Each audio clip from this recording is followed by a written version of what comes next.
Physics વાળાના આઈપીઓમાં apply કરવો કે નહીં, આ વિડીયો જોઈ લેશો તો તમને ખબર પડી જશે. આઈપીઓની સાઇઝ 3480 કરોડની છે, જેમાંથી 3100 કરોડ ફ્રેશ ઇસ્યુ છે. 380 કરોડ એટલે 190 કરોડ ઈચ અલક પાંડે અને પ્રતિક મહેશ્વરીએ પોતપોતાના શેર્સ આપણને વેચવા માટે મૂક્યા છે. જે 3100 કરોડ રૂપિયા આપણી જોડે ઉઘરાવશે ને, એ કંપનીમાં અંદર ઇન્વેસ્ટ થશે, જેમાં નવા સેન્ટર્સ ખુલશે, નવી લીઝિંગ ફેસિલિટીઝ ખુલશે, એના સિવાય માર્કેટિંગ ઇનિશિયેટિવમાં ઇન્વેસ્ટ કરશે અને નવી ટેકનોલોજીમાં પણ ઇન્વેસ્ટમેન્ટ થશે.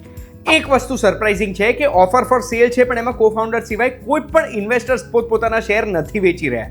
અરે થિંક ઇન્વેસ્ટમેન્ટ એક કંપની છે, એ કંપનીએ તો નવું ઇન્વેસ્ટમેન્ટ કર્યું છે 140 કરોડ રૂપિયાનું 127 રૂપિયા પર શેરમાં.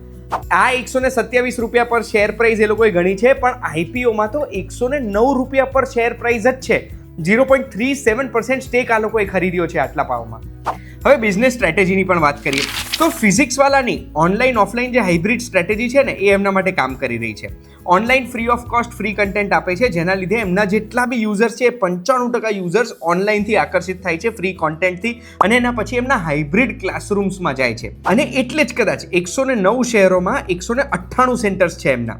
2023માં જે લગભગ 800 કરોડ રેવન્યુ હતું, એ રેવન્યુ 3000 કરોડને પાર પહોંચી ગયું 2025માં. અને આ ગ્રોથને સપોર્ટ કર્યો છે એમના ઓફલાઈન ગ્રોથે, જે 281 કરોડનો એમનો ટર્નઓવર હતું 2023માં, એ લગભગ 1352 કરોડ રૂપિયાનું થઈ ગયું 2025માં, એટલે આશરે 5 ગણું. હવે કંપનીના પીએનએલની વાત કરીએ ને, તો 1141 કરોડ રૂપિયાનો એમનો લોસ જે 2024માં હતો ને, એ ઘટીને 2043 કરોડનો થઈ ગયો છે આ વર્ષે 2025માં. અને એવું લાગે છે કે આવનારા સમયમાં એ બ્રેક ઇવન તરફ વધી રહ્યું છે.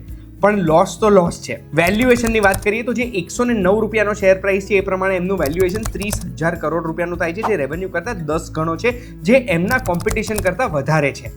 એટલે હવે તમારે મને કહેવાનું છે કે આ ઇન્ફોર્મેશન સાંભળ્યા પછી ફિઝિક્સ વાળાના શેરમાં તમે અપ્લાય કરશો કે નહીં. આવી ઇન્ફોર્મેશન ગમે છે તો ફોલો બટન દબાવી દેજો.